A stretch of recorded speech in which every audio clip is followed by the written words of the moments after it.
Hi, I'm Mark Harrison, and you may know me from my various music instruction books or from my work here in Los Angeles at the University of Southern California and before that at the Grove School of Music. In this lesson, we're going to look at improvising using pentatonic scales, and I'm going to preview some examples from my piano fitness book, which you may have seen in stores or in the library or perhaps online. Okay. The piano fitness book contains a lot of exercises using different scales, chords, voicings, and rhythms, which are essential for the contemporary pop and jazz pianist. So we're going to spotlight the section in the book that deals with pentatonic scales. Let's brush up on a little bit of theory just to begin with. We can take a major scale like C major. As a quick review, that consists of whole step and half step intervals. Whole step, half step, whole step, half step.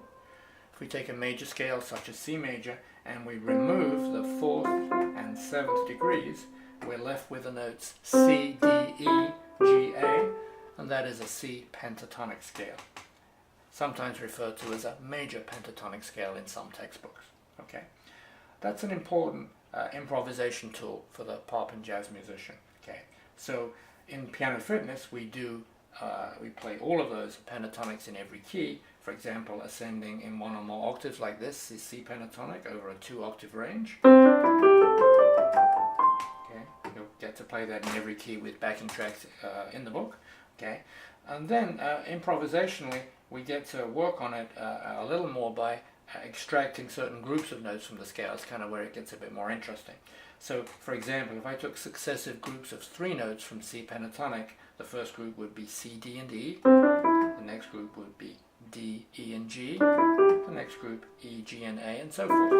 So we can learn those shapes by playing those groups as like solid blocks or clusters like this. And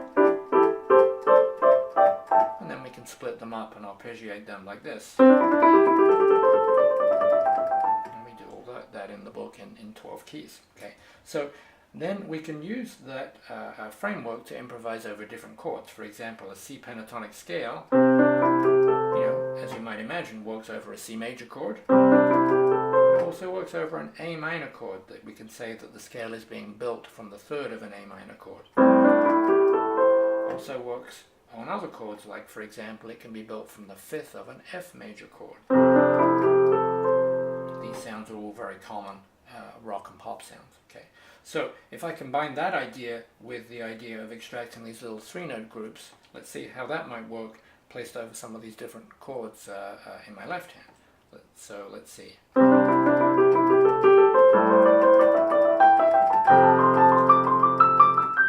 Okay, now of course that was a very consistent rhythm and not particularly rhythmically varied. But if I then take that idea and rhythmically vary it a little more, then some interesting improvisational ideas start to emerge. Again, groups of 3 notes successively in the right hand, but now infusing some different rhythms.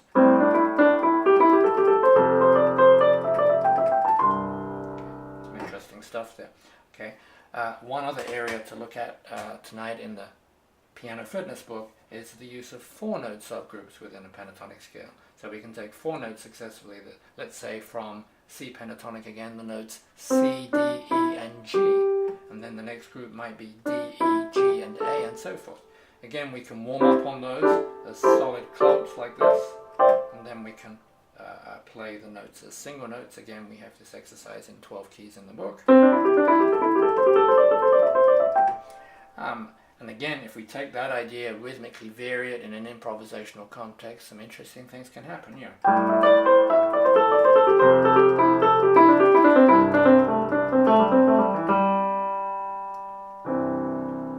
And so on and so forth.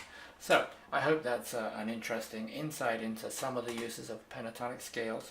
That's just one area that's developed in the piano fitness book. Okay, and if you're at all interested in taking private lessons with me, this is the view of me that you would see on your webcam. And please see the website address shown on your screen for any further information. Okay, thanks once again for watching, and I hope you enjoy developing your pentatonic scales for improvisation.